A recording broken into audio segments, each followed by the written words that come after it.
Greetings. I want you to listen to this recording from Charlene Hunter Gott, who was a New York Times news reporter in 1960.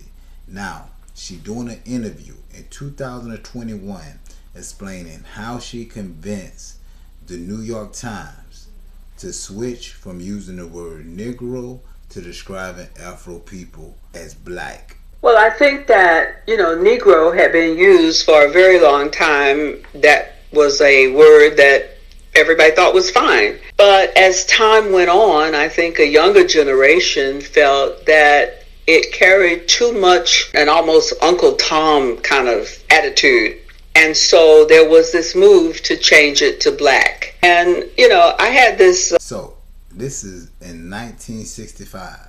She's explaining about the movement to change identification of Afro people from being termed as Negro to be described as black. Think about it. 1965, 1966, Martin Luther King and Malcolm X, they were still using the word Negro in color all over the world.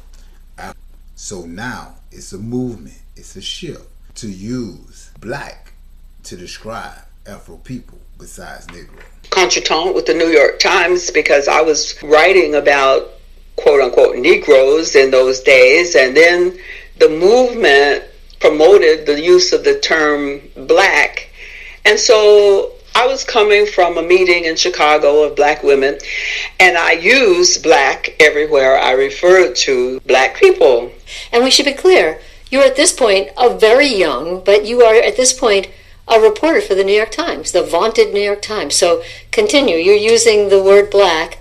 What happened? Well, in those days, you had to call in your story on the phone, and it went to 11 different editors.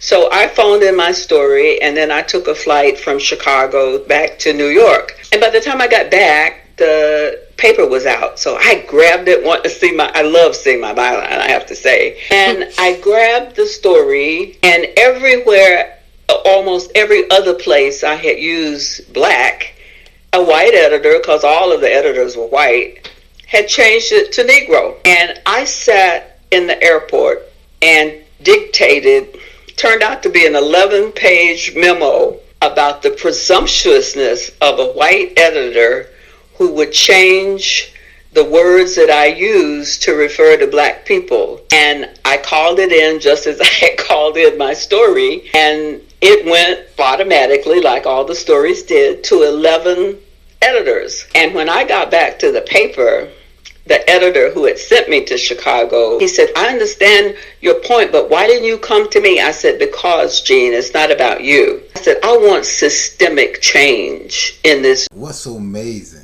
in telling about this story is that up until this time, up until, the civil rights movement, when we had the Watts riots and the different riots, that civil rights movement, and that Afro people was still being described as Negro, and this was something at this time that was okay.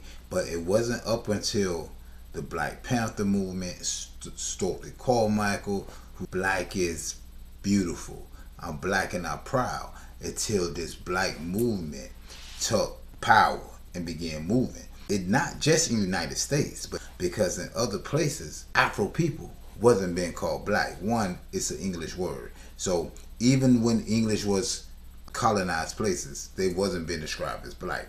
In South Africa, for instance, they was being described as Bantu, or they been described as Native.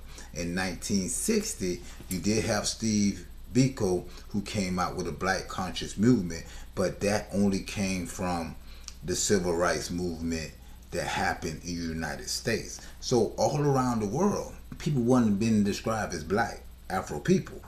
Since this movement happened, and the power of this movement that shift dimensions, everyone of Afro descent is been described as black people. But one thing that we know, that black as a description for Afro people came out of Euro aggression, came out of Euro extremism, because Afro people would start calling themselves black. But since you call yourself white, we opposed to you, we would call ourselves black. So comment and tell me what you think about it. Ashe Olodumare.